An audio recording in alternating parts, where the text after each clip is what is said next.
time. It's our time, my friends.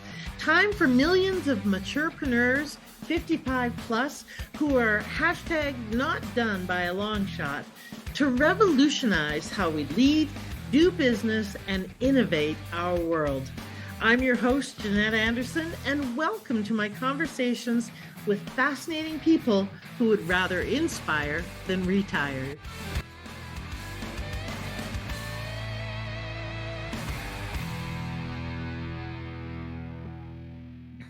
Hello, and welcome to this episode of the Maturepreneur podcast. I'm your hostess with the mostest, Jeanette Anderson, and I'm here with the fabulous, and I'm so excited to have you here because you're really fun, Janine Bolon, and we are going to be rocking your world with all things about business and growth and being like a minor overachiever and creating, 17 books and 93 courses and so forth. But also just really how to really think about who you want to be, the difference you want to make, and how you want to approach this next stage of your life. So I'm really excited you're here, Janine. Welcome.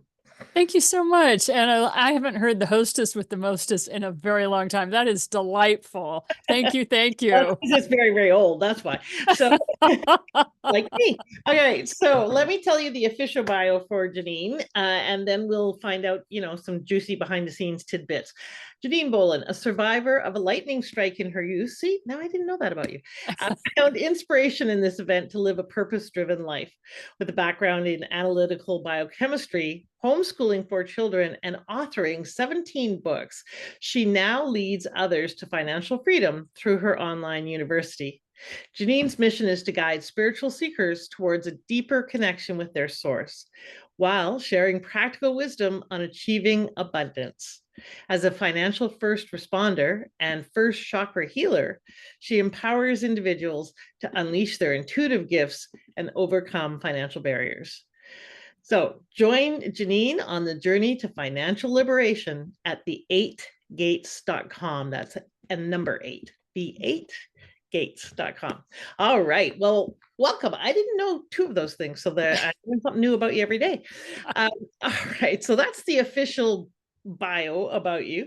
And boy, there's some stuff we're going to drill down on in there. But tell us something that people wouldn't guess. Maybe even your friends don't know.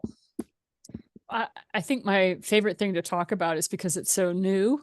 And that is the fact that I learned to go snowshoeing this year. I have wanted to do that for probably since 2012. And because of different moves and my career going in different directions and just all the different things that have occurred in my life, this was the first year I actually got to get up into the Rocky Mountains and go snowshoeing. And for those of you who think it might be difficult or whatever, snowshoeing actually takes longer for you to put on the snowshoes than it does for you to learn how to do it. It's not like skiing at all. It's not like cross-country skiing or anything like that. It is, can you walk? And if the answer is slightly, you can snowshoe. Wow. Well, that's cool. My first question would be why you want to go out in the snow. I don't like snow. I would not want to go do that. Although if I had to go out in the snow, snowshoeing would be kind of fun and cool, but and interesting. So okay, let's talk a little bit about you and how the heck you created 17 books. Let's start there. It started back in 2001, and I had a group of students that absolutely detested. I was teaching at the time. I was an adjunct professor at a small liberal arts college, and I was teaching math and sciences. I was really the math and science program. And so what I was doing was teaching them, and they detested their textbook, and I had to agree with them. I thought it was horrifically written. I didn't know what they expected the students to learn from it. As a analytical biochemist, somebody who had actually worked in drug development and that sort of thing, I just found it atrocious. And so they were like, Ms. Bolon, could you could you write the textbook? We like it when you teach. And I was like, oh, the last thing I wanted to do was write a textbook. And there's plenty of, so what I did was I cobbled together a bunch of other books that I had read and went down to Kinko's, remember those? And went down to Kinko's and Xeroxed off all those things. Okay. So fast forward a little bit, and I noticed that my students were struggling in the sense of their grades were dropping as the semester went on. Now, I know enough about my students that something was awry because they were doing really well, and all of a sudden it just started dropping off. And I realized this is how I got into the financial world and started doing financial coaching, was because they were running out of money before they ran out of semester. And so they were eating cup of noodles and ramen and, like $1 meals. And so their nutrition was tanking. And of course, what does that do to your analytical reasoning skills? Right. You don't do very well in physics if you're not taking care of your nutrition. I even had one student who ended up with scurvy because he totally forgot he needed vitamin C. He hadn't had fresh fruit and veggies and I don't know how long. And all of a sudden he comes to me and he's like, Mrs. Bolon, my hair's falling out. And I looked at his teeth and I said, are your teeth getting loose? And he goes, yeah. I said, you have scurvy. Go home and eat oranges. He ate 3 pounds of oranges that day. He was that deficient. So those were the kind of situations I found myself in as a college professor. And so I started writing books on that. Well, at the time I had 4 children under the age of 10 and I was teaching. And so how on earth are you going to have time to write books? So I decided I would go to bed with the children. And when the children went to sleep, then I would wake up at 3:30 in the morning.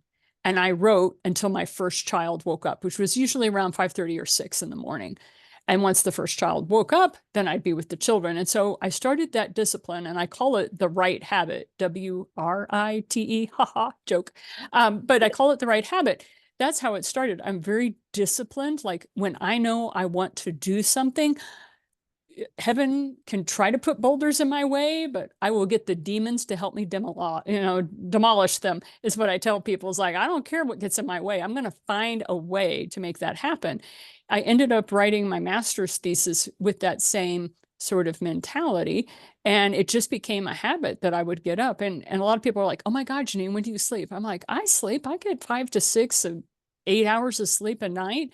I don't consistently force myself up at every morning at 3:30, but I'm so in the habit now that if I go to sleep at 10:30 at night, I wake up at 5:30. If I go to sleep at 9:30 at night, I wake up at 4:30. If I go to, you can see where I'm going with this, right? And so if I want to wake up earlier, I go to bed at 9. And people are like, well, what keeps you up at night? I said, not a thing. I sleep like the dead. I'm like gone. And people are like, how do you do that? And I said, it was amazing. After all of my children reached the age of 14, I was able to sleep through the night. I didn't worry about them. Oh my goodness. That is incredible discipline. And are you a morning person or was that difficult? I have always enjoyed mornings. I love the quiet and I love the solitude. And I know night owls are the same way. They just choose to start their day at like 10 or 11. Or I've heard of one lady who starts her day at 1, but then she's talking to me at 6 p.m. getting ready to go to bed for the night. So, I've met all kinds. It really, you work with your own biorhythm. The thing is don't allow the excuses to get in your way. There's a way. You'll find it, whether you're a night owl or an early bird. Amazing. Well, and let's talk about the right left brain isms that you have, because you have been a professor, you're a scientist to your core, and have a very analytical background and life. And yeah, your mission is to guide spiritual seekers towards a deeper connection. And you talk about finances and chakras in the same sentence. So how does that live in your world? To me, it's all the same subject. Okay, it's all the same subject. That's how it lives in my world. People like to compartmentalize and they like to label things, and I choose not to. I choose to see life as a holistic experience. So what I see, smell, taste, feel across my skin, all of it is a part of the divine, however you choose to label it. My father was in the Navy, and so I was raised under 5 different religious paradigms, depending upon what country we were in. And Mm, I became very comfortable with just talking about the universe mhm, or the divine, because I found whether you were in a monotheistic or you were in a polytheistic faith, it was all the same thing. It's kind of like what Buddha said. We are trying to alleviate suffering. And mhm, so when it comes to the work I do, I'm trying to alleviate the slavery of debt. I want to break the chains, the bonds that have you feeling trapped. And a lot of that is through the financial system when it comes to North America, when it right. comes to capitalistic environments. And so we have a privilege in this country, in the United States, that many countries would never even conceive of. And that is, as a single woman, I can go out and I can purchase land. I can purchase my own home. I don't have to have a man co-sign for me. And Mhm, so one of the very first things I did in 2015 was I went out and I bought my own home. And people were like, oh my gosh, I can't believe you did that. You don't even know what this is going to happen or that's going to happen or whatever. And I'm like, you don't understand. As a woman, I went out and bought my own home at the age of, 47, mhm, all on my own. mhm. And you realize how many countries that's not even a legal ability? I'm Yeah. like, there are so many privileges we have in North America. And so I like to remind women that we have that ability here and to exercise the freedoms and the abilities that we do have, because the Dalai Lama gave us a purpose, if you will. He said, if you want to see change in this world, it's going to have to come through the Western woman. And he said that in 2009. Why? Because in the West and Western women, they Mhm, are protected by their men to express their freedom to mm, be. And so that's one of those things where people are like, oh, are you a man hater? I went, absolutely not. Without the men protecting me through the legal systems, through the financial systems, making sure I'm making correct decisions and stuff, they set these systems up so that I can be the type of person that I am. And a lot of people talk about privilege here. I'm like, yes, it is a privilege to be an American in the United States. mm. Oh, okay, there was a lot in there that I wanna unpack as well. So and yes, I was quite shocked recently. I saw a statistic that said it wasn't until 1976, I believe, that women could apply for credit cards under their own name. That's not that's pretty recent, like, in the big scheme of things. So it's flabbergasting how recent that freedom and ability has been. Um, okay, so let's talk about the piece around finances. How did you get so fascinated with that originally? Like, where did that come from? Was it from your university days and the students that were suffering, or did it predate that? It predated that because my husband at the time and I was married for 32 years before I had to walk away from that relationship. So my husband and we were what they called dinks. The media had the same disdain for us as they do for the millennials these days. So the same sort of energy around, oh, millennials this, millennials that, um, we had as dinks. We were double income, no kids. Right. We were the era where women would wait until after they had established their career before they started having children.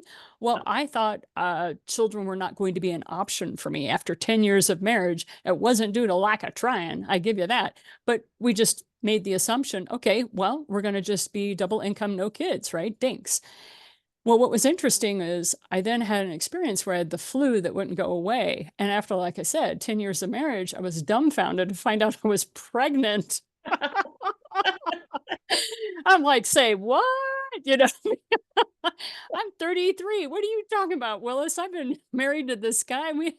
Anyway, so that was the joke was on me. Yes. Well, for one of us knew we need to stay home with the children Uh-huh. because we wanted to be a family of that kind, where one parent worked outside the home, one parent stayed within the home and worked.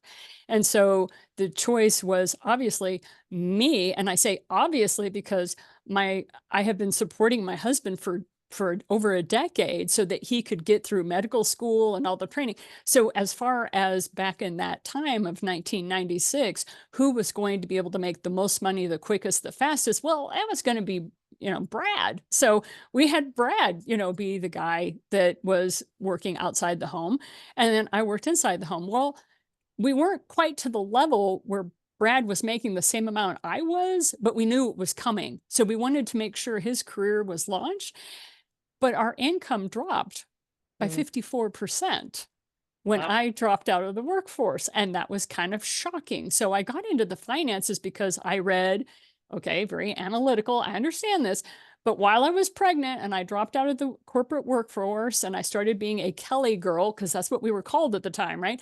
Well, I had all this analytical reasoning skills and all these systems in my head. So, I became a Kelly girl while I was pregnant because they had a problem with me working with viruses in the laboratory while I was pregnant. Don't know why that was a problem, but Yeah.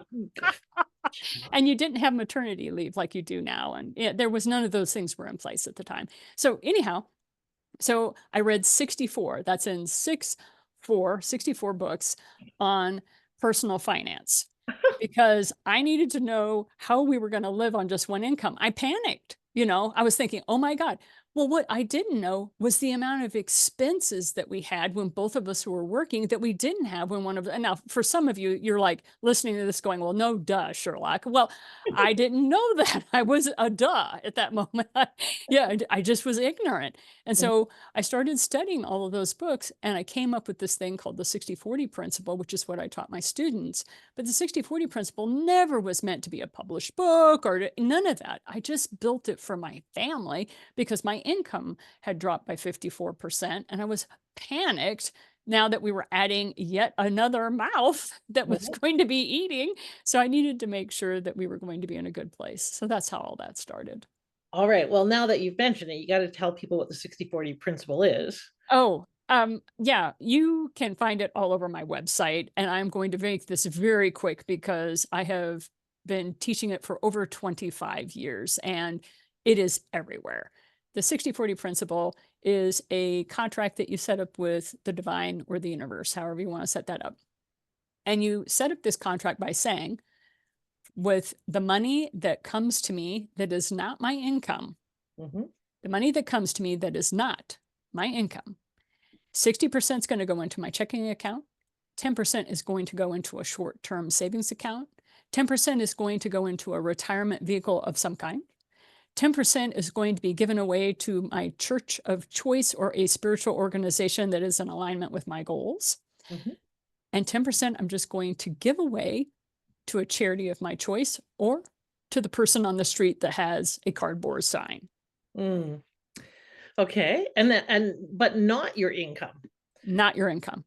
Okay. Most people are living at 110%. So we make that assumption. The goal is eventually you will be able to harmonize your finances to a point that you will be able to live on only 60% of your income. By Okay. the time my husband and I had really established the 60/40 principle in our life and a lot of the other goals and situations I put in to that process, we were able to live on 35% of our income while we were in Southern California, and we had purchased a townhome for our family. And a lot of people say that was impossible, especially with property being at $1 million. Well, we were able to get that townhome. Now, please remember, this is back in late 90s. But we were able to get that townhome for probably half the price normal. And then we made sure the townhouse was across the street from where my husband was working full time. So the commute was a 10-minute walk for him. Yeah. And I was within walking distance of a grocery store and the public library. So we made very important choices that we were really trimming down our expenses because we knew we wanted to have 529 plans for our 4 children. Yeah, after I had that one child, I don't know, the dam broke or something. I ended up having 4. All right. So when did you become an entrepreneur? So what do you consider your genesis of your entrepreneurial career? I was 10 years old when I started my first business. Okay. And what was your first business?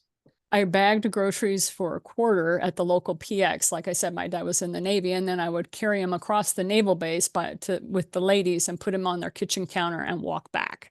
Oh my, So that was my first job. wow. Okay. And so have you always had a side hustle or a business on the side? Most definitely. I would be bored out of my gourd if I didn't always have a side hustle. Well, clearly anyone who reads 64 books is pretty committed lifelong learner, and fast reader. So tell me what your favorite business to date is. The one I'm currently in. Okay, I And if figured. you asked me that 20 years ago, it would have been that one. It Yeah, was whichever one I'm currently in. yeah, that makes sense. So tell us a little bit about what the current business is. So what is the structure of your business? The structure of my business is I've always wanted to be a teacher. I absolutely adore sharing what I know with people, especially people who want to learn from me. So I started my online university back in the dark ages of 2015. Mhm. And there was this beta test I could do on this new software package called Zoom, and you could get a lifetime account, blah, blah, blah. So I was like, ooh, this looks good. And I remember my students would complain because they had to download an app onto their laptop just to talk to me. So they wanted me to use freeconferencecall.com instead. And I went, no, I want to be able to show you a whiteboard. I want to be able to show you pictures. Oh my gosh, it's so funny. Anyway, the reason I set it up that way was I didn't want to have to deal with any kind of certification program. I did not want to have to deal with the state, nor did I want to have to deal with principals or administration. I did not want to have to deal with grades. I did not want to have to deal with individuals who didn't want to be there, but their mommy or their daddy wanted them there. Mhm. Ergo, it's totally for whoever wants to show up, I will teach. Right. So that was the origin of the Eight Gates was an online university that I could teach all the stuff that I knew. I would have fun with my students. The students would enjoy learning, and we could do it online in the safety of our own homes. And then everyone joined my party in 2020. And I was like, I became one of the cool kids. And I was like, that's never happened in my life. Yep, I hear you. I had been doing coaching on Zoom forever and ever and ever. And then when everybody came on board, it's like, yeah, you guys are late to the party. Yep, we've been here a while. Yeah, we've been here a while, decade. So what is the thing that you would tell other entrepreneurs who are perhaps starting later in life or transitioning from employee to entrepreneur? What is one of the pieces of advice you would give them? Understand that you only own two pieces of digital content. You own your website and you own your email list. Those are the only two pieces of digital real estate that you have that is totally yours. Therefore, focus on those two pieces. And of those two pieces, the most important is your email list. Mm. Absolutely. That's great advice. And those of you who are kind of going, well, that I don't get that. Really check in with her and learn more about that because your email list is where the gold is in your business. You cannot avoid that now. It doesn't matter if you've got bricks and mortar or an online business or a side hustle, that it's that critical. So Janine, you've been working for many years, many decades. What's the biggest challenge for you now versus how things were when you were working 10, 20 years ago? I'd have to say the maturity that I carry now, my biggest challenge is staying focused because I love helping people. Mhm. And my goal now is to narrow down all the segments of my online university. And I am focusing on one online course. I'm focusing on because I have currently 114 online courses that are running, and I have over 1,000 students. And so one of the things that I've noticed, and just so you guys know, wish me happy birthday if you don't mind, Jeanette. Oh, happy birthday. I turn the big 60, 60 years old, and I never thought I'd live this long. There were three times in my life where they basically thought I was dead, that, I wasn't going to make it. And so the fact that I made it to 60, just every morning I wake up and I'm like, hot diggity dog, I get another day. That's So you have that's how I feel about life too. exactly. Yeah, that's why we like each other. But when you ask me, so what is your biggest challenge? It's staying focused on a primary thing because there's so much I want to do. And I feel the march of time like nobody's business. And it's not like, oh, I'm getting too old. It's more like I have more ideas than I have time left. Yes. Even if I give myself the excuse of, okay, I'm going to live to be 100, which I have no desire to live to 100. I'll let you know that right now. But if I have 40 years, I see how important every day is in that 40 years. Ergo, I need to really stay focused. Mhm. Really, really important. And that's exactly how I'm feeling now about building out the maturepreneur world. It's like everything else has to go because it's a distraction, which is quite fascinating for me because I tend to be a scanner. We used to be called Renaissance people, now we're called flaky, but people who like to start lots of things and have multiple interests and passions and have a bookcase that goes from A to Z and everything in between. But now it's like, nope, this is it now. Mind you, my focus is fairly, the laser beam is pretty broad because I'm launching 6 components to the maturepreneur world, but it is all about that. So that's something that I think comes later with some maturity and some wisdom, is that ability to pick your battles, focus, and choose the priorities. What's been the biggest benefit for you of getting older? Oh, gosh, there is so much. I have so much more fun now. Yeah. And I don't mean I'm taking wild trips or whatever. It's just I don't have any excuses. Yeah. I learned a long time ago to get rid of, yeah, I do that, but oh, I kicked my butt to the curb. I can't tell you how long ago. I got rid of that sucker because whenever I hear it, I'm like, oh yeah, I remember I used to say that about myself. Oh, not anymore. It's like you just learn to stop being the resistance to yourself. You stop being your own worst enemy. You start being your own best friend. Oh, brilliantly said. You stop the resistance to yourself. Hallelujah, amen. And so, Do I and hear an amen at the back? Yes, sister. I hear you in the back. Wave that fan. yeah, I find that, and the second thing that I really love is I I care less. Meaning, I have less approval issues. I have less giving my power away to approval and to being concerned what people think about me. I don't care, or don't care nearly as much. And there's so much liberation in that, because human beings turn themselves inside out because of approval and approval issues. So I'm like so grateful that that is gone or abating, or certainly nowhere near what it was for a lot of my life. Okay, let's switch tracks a little bit because, and it's not really, it's the same conversation, I know, but let's go to the kind of more spiritual side of the work that you do. So, what is the first chakra healer? It is one of the areas that when you talk to people who are mediums, psychics, that kind of thing, Mhm. they learned very early on the world was not a safe place. They had some sort of drama or trauma that caused them to bounce into their head and out of their heart. And they would resist that sort of statement on my part, but I've done this long enough that I go, fine, you're welcome to your opinion. Now let's get to healing you. um, but they bounce into their head. They use their head as a place to run movies because what's happening in reality is so disturbing and distressing Mhm.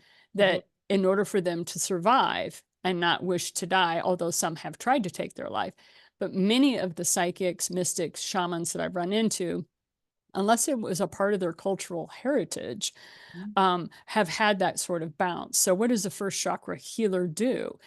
It reminds them the world is a safe space Mhm. and that you can create safety around you. And so that's what I teach. Now, a lot of times I camouflage that, if you will. Some people would say bait and switch. No, that's not really what's happening. It's I camouflage it under the cloak of money and finances, but actually we're working on your subconscious trauma and drama that caused you to feel unsafe. It's the last chakra that most highly spiritual people heal because it happened at the earliest time of their lives, Mm, usually around 2 to 3 years of age. yeah, absolutely. And so what kind of work do you do that helps with the healing of that? Is it I do what is called in psychology cognitive behavioral therapy, okay? but I am not a therapist and I have not gone through the training that a real, what I call a real therapist goes through. So I do not act in that way. I always ask people, are you under the care, are you under medical care of some kind? And I listen to what they have to say. But the techniques and the tools I use are very ancient shamanistic techniques.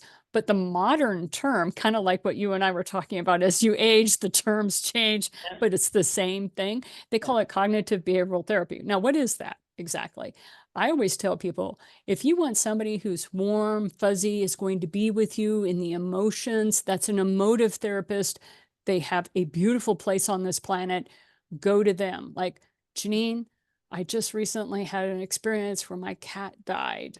And Mm, if you fall into a puddle of tears, I'll go, I understand, but I'll wait. And then when you dry the tears, I'm like, it's time to get a new cat. Moving on, we need to talk about you now. mhm, And I'm seen as heartless by some people, and I go, no, you don't understand. Your cat is now beyond suffering. Your cat is having the time of his life, chasing every mouse that they can find on the spiritual plane. Heaven is a beautiful place for our pets. They love it there. They get everything they need. Okay, mhm. you're sitting here in total and complete suffering and dejection because you're upset and jealous of the fact that they left you here and you're stuck dealing with life without them. Mm. That's cognitive behavioral therapy. All right. And so you work on the inner and outer realms with people then. The inner game of business, the outer game of business, that's what I call it. Um, what would you say is the biggest block or obstacle that most people who are coming into, let's say coming into entrepreneurship or are struggling with momentum in their entrepreneurship?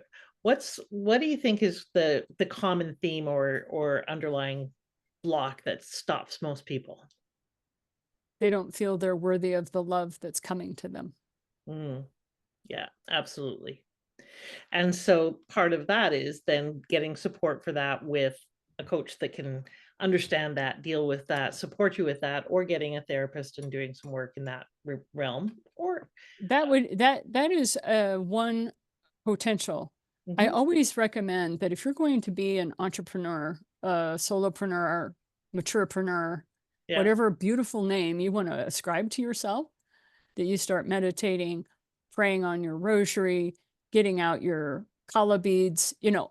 I don't care what your dynamic is, but it is very important that you take that 5 to 10 minutes a day in mhm, absolute silence with yourself, and you allow yourself to receive what your higher self, as some people call it, is trying to share with you in total love and unconditional, mm, no non-judgment. And if you don't start your day like that, then you kind of get ensnared by mhm, the matrix. mm. Yeah, absolutely. And we lose sight of who we are and why we're doing what we're doing, the deeper part of that deeper calling.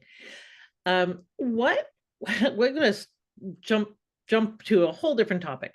What if you could live at any time in history? What time and where would you like to live? Where I'm at right now, to me, it's the most exciting time to be a part of. That's why I was born when I was born. That's why I'm still here.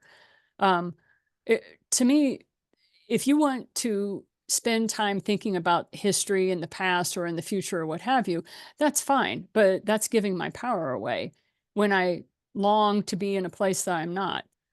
And I know there are a lot of fun ways. I mean, I'm not talking about the dinner party or the cocktail party games that you play. I would love to hang out with Sherlock Holmes, and Yeah. I like to know what Arthur Conan Doyle was really like. I mean, I have that curiosity. Come on.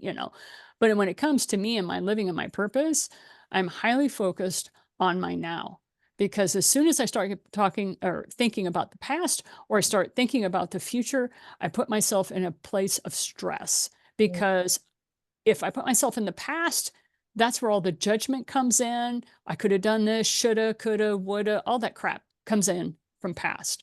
Future, I don't have the resources, the people, or the skill set yet that I'm going to have in the future to be able to make the decisions that are going to get me out of whatever dynamic I happen to be in. And since I don't have a crystal ball that works, I don't know what's going to happen in the future. So I put myself under unnecessary stress. Now, I can prepare for things that scare me, AKA, if you're worried, as I like to share with my students, if you're worried about starving, make sure you have a 50-pound bag of rice under your bed, or that you know how to grow potatoes. You know, one of those things, like, you can prepare your skill sets for whatever your fear factor is. But you and I both know that nothing is guaranteed. And the best thing you have is your wits. And so the skill set for me is always learning, because if I'm always learning, then I need less because I got it in between my ears. And the only thing I worry about is dehydration, because dehydration causes you to lose your analytical reasoning skills. So you will always see a 3-gallon jug of water in the back of my vehicles because I live in Colorado and fresh water is gold. Yeah, yep. Couldn't agree more. Hence the water bottle close by. So, so one of the things you mentioned is that willingness or ability to, and by the way, what a brilliant description of why living in the now matters and makes the most difference, and how to stay focused on that and reduce stress. And amusingly, when someone asked me that question, I gave them the same answer. Right now, this is the most fascinating time of my life, and I think the most fascinating era. We have such rapid escalation of everything, good and bad and positive and whatever you want to call it or deem it. There is so much going on right now that is just fascinating. Anyway, that as that aside, so and he said I was the first person who had answered that way. So apparently for this podcast host, you'd be the second. So it's another one of the reasons why I like you. Someone who's thinking of making the leap and they're scared, what would you advise? Because there are so many, there's literally just under 1 billion people right now that are need to come into entrepreneurship or find work of some kind because they can't afford to retire or they choose not to. And many of them are scared spitless. They don't know what they're doing. They're consciously incompetent, or they're afraid they can't, it's too late, et cetera, et cetera. A ton of stories. If they're scared about making the leap, what would you advise? Stay scared. Stay scared. One of the things is if you're scared, you're motivated. Okay. And one of the things that I do as a shaman is if somebody comes to me and they're depressed, the very first thing I do is get them angry. I poke them and I name call them and I say horrible things to them until they get angry and they come after me. And then that's when the 2 very big men that are kind of my helpers will jump in front of them and say, it's nice to have you back. Right. Because when you're depressed, you're in a world of gray. If you're afraid or if you're angry, you're seeing red. You're either afraid of the red or you're moving in a space of red. Okay. So stay scared. You're staying one level above depression. Do not fall into depression. Stay scared. Okay. Or get angry. Yes. I highly recommend you get angry. If you're scared, get angry. How dare they put me in this position? How dare somebody, blah, blah. I don't care what kind of words you use. Yeah. But the important thing is, don't leap. Walk one step at a time. Okay. So if you don't know what direction to go in, just start walking. Guess what? The universe is going to give you signs and people and situations. But as long as you stand there in that fear, nothing's going to happen. It's like your GPS. We've seen it over and over. I'm sorry, I'm going to get on help me off my soapbox when I get going. Okay, Jeanette, just right. promise me you'll help me down. Okay. This is a thing of mine. You know how when you have a cell phone and you have to wander around sometimes and you look like a drunkard because you're trying to find out where you're going to get all 5 bars, right? Yeah. It's the same thing with the divine. Sometimes you have to stagger around and figure it out for a while. And that means keep your full-time employment or keep that part-time job. Don't jump into entrepreneurship all at once and just hope for the best. Gamblers do that. We are not gamblers. Everybody thinks that being an entrepreneur means that we're gamblers. No, we are actually risk averse. Mhm. We educate ourselves. So that's the difference between successful solopreneurs versus solopreneur. You hear about that horrible statistic about, within the first year, most businesses fold, blah, blah, blah, blah, blah. And I'm like, well, yeah, but those were not people who were what I call true business owners. What is the number one goal of business? Make money.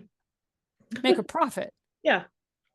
There's a difference. Yes. True. So yeah. And Jeanette's being sweet. She knows this. She's just playing devil's advocate. So, she knows what I'm talking about. Make a profit. If you are not making a profit, you are not in business. Okay. So that's rule number one. So when you say you're scared, and I say get angry, the next thing is start blaming people. That's higher up on the emotional scale. Start blame everybody. You've got 15 minutes to stay in that space and just blame everybody. And then after you're done blaming everybody, I want you to take a deep breath. You probably will feel a lot better. Like, okay, there's a reason why I have a 60-pound freestanding bag in my basement that I have gloves for, so that when I get angry, I can release all that and then I can get back up into my thinking space. Okay. So after you've done all that, then sit down and figure out, who do you know? Go to Facebook, go to LinkedIn, and get your phone. And I want you to download every single person and contact that you have on those 3 platforms and put them in a spreadsheet. And then you start calling them, and you start calling each and every one of them, or direct message or text, whatever. You get where I'm going with this. Don't pick nits with me. Just do this. And you call every single one of them and say, hey, so-and-so, it's been a hot minute since we've been chatting, and I'm thinking of starting a business. And this is the problem that I see that I think I can solve. Do you have any other ideas on how I might be able to make a profit doing this? Mm, You awesome. ask every single person on that list. Now, when I first started doing this, I had 287 people. By the time I got to person number 67, I had made $8,000. Okay. Yep. Yeah. So this process I have used since I was 14 years of age. Yep. Now, I didn't have a spreadsheet. I had my composition notebook, and I had a ruler, and I had a pen. Yes. I've had to modify my systems a bit. Yes, to make it more functional. Eminently practical, and absolutely, if you're not able to do that or willing to do that, then you won't be successful in business.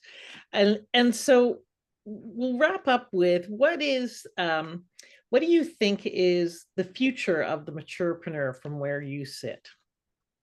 Oh, the future? Sky's the limit. You've never had more resources. You've never had more abilities to make money. Every day I'm learning of a new way somebody is making money. Okay. It's not like they're not printing more of it, right? I mean, we have more money on the planet than we've ever had. Yes, yes. So your opportunities for making money are more than you've ever had in your life. There is no reason not to be able to make money. Mm. I love the just strength of your stand. It's just like, get over it, get with it. It's there. So pitter patter, let's get at her. So tell people you've got a gift for them. So tell us about that and how they can reach you. You have a gift of 1 hour with me with a group of my very best friends on Open Friday Coffee. It happens every 9 a.m. most Fridays. Sometimes I'm traveling and I have to cancel. But you can register by going to the8gates.com/Open Friday Coffee. And when you do that, it'll put you in touch with a whole group of people. You get to meet my network.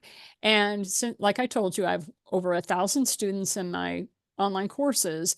And I usually, the first 5 to 7 minutes of Open Friday Coffee is me answering a question that one of my students had. So it kind of lets you see how I teach. It lets you learn a little bit. I have people that show up with paper and pen every time because they're taking notes. They've never bought anything from me, but they're Mhm. doing all of this free of charge. And they always say to me, Janine, as soon as my business takes off, I'm going to make sure I pay you for this. And I said, I believe you. Go for it. And here's my link. Pay me what you can.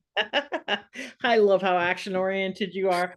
That's great. Okay, so they can come to Open Friday Coffee, and we will put the links into the show notes so that you can go and find that. But there's also spell out the URL so they can find that just in case. Oh, you can go to https:// the number 8 gates gates.com/open dash coffee dash Open Friday Coffee. Yeah. Open-Friday-Coffee. Coffee. Yeah. And people say, oh my God, Janine, that is such a mouthful. I can't believe you're saying that on radio. I'm like, believe me, people follow it all the time. And they're like, you need to get a Bitly link. You need to do this. You need to do that. I'm like, are you paying my bills? How long have you been in business? Do Yeah. you know what I'm doing? I'm like, if somebody does not want to take the time to figure out what I am saying and figure out Open Friday Coffee, or at least go to the 8 gates and you'll find Open Friday Coffee on the frickin' menu. If Yeah. they're not willing to do that, these are not my people. I do not want you on Open Friday Coffee if you're not willing to take a few steps to figure out how to get me for free instead of having to pay $497 an hour, because that's what I charge. Yeah, exactly. Exactly. It's a great filtering technique as well. Yes, it is. All right. And of course, you can find out more about her and reach out to her and so connect with Janine at the 8 gates.com. What's one last piece of advice you'd like to leave people with? So these are people who are growing their business, starting their business, figuring out what their legacy will be in the process of reinventing themselves for this stage. What's one last piece of advice you'd like to leave people with? If you are doing any activity that does not bring in cash, hire someone else to do it. Now, if you do not have the cash flow to do that, ask yourself why you're doing it. Mm. You need to be spending an hour a day calling people, finding out what's going on in their life, and offering to sell them a solution to the problem that you are the person to do that with, right? So in my case, I help people write their legacy books, right? I help them write a book. And I have an online retreat that's getting ready to come up. I do it once a quarter. And I'm like, hi, how you doing? What's going on? Hey, Janine, what's happening? Yeah. I always ask what's going on in their world, what's happening, find out about their kids, their dog, whatever is going on. And then they always go, so are you still doing retreats? Yep, still doing retreats. How you doing? Yeah, I need to get around to writing that book. Haven't done that yet. I'm like, well, look me up when you're ready. Otherwise, stay in touch, because one of these days I'm going to do a retreat at my house. Oh, you are? When? I tell them and they buy it. Mm. Okay. Or they go, that sounds really good. I can't right now. I can't afford it or what have you. And I'm like, don't say you can't afford it to me. Mm-hmm. You got my book, right? Money, It's Just Not for Rich People. Yeah. Okay. Have you read it? I mean, I get on them about, don't you give me the money excuse. All right. Well, on that note, tell people the name of the book again, because there's some of them who are going to go, I need that. So what's the name of that book? The name of the book is Money, It's Not Just for Rich People. And I'm in the process of writing the 25th anniversary edition. I love it. Oh my goodness. I don't know how you are so prolific, but that discipline certainly helps. And that indomitable, just do it attitude also really helps. So that's great. Thank you so much for being here. And thank you for being such a delightful inspiration of what can happen if you just freaking get on with it. Just get on with it. And people, you're stronger than you think. And there is support beyond what you know, but you have to take the first step before you'll find it. So good luck. And I really want you to be successful and abundant. Beautiful. Thank you so much. And from our hearts to yours, for listeners, thank you for tuning in. Please share this. Oh, that's a good one. Please share this with others so that they also can get the benefit of the incredible wisdom that Janine just shared. Thank you for being here and have a bodacious week. Bye, everybody.